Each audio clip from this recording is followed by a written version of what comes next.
بسم اللہ الرحمن الرحیم۔ کیا آپ جانتے ہیں اللہ سے محبت کا امتحان کیسا ہوتا ہے؟ آئیے آپ کو بتاتے ہیں اللہ سے محبت کا امتحان کیسا ہوتا ہے۔ آزمائش تب شروع ہوتی ہے جب کوئی چیز جان سے زیادہ پیاری ہو جاتی ہے، جب اس چیز سے خود سے بھی زیادہ محبت ہو جاتی ہے۔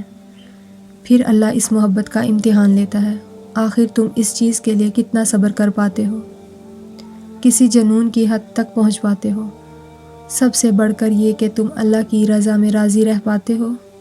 اللہ کو تمہاری عبادتوں کی ضرورت نہیں ہے، اس کی عبادت کے لیے سارا جہان ہے، وہ تو بس تم سے محبت چاہتا ہے۔ بتاؤ پھر، جس محبت کا وہ حقدار ہے تم اسے دے پاؤ گے؟ آزمائش تو مختصر سی ہوتی ہے، پھر وہ ہر چیز دگنی کر کے واپس کر دیتا ہے، مگر تم یہ بات سمجھنے میں بہت دیر لگا دیتے ہو، تبھی تو تم اکثر بے سکون رہتے ہو۔ امتحان تو تبھی ختم ہوتا ہے جب تم آگے بڑھنا سیکھ جاتے ہو۔ اللہ سے محبت کرنی سیکھو، اللہ کو راضی کرنا سیکھو۔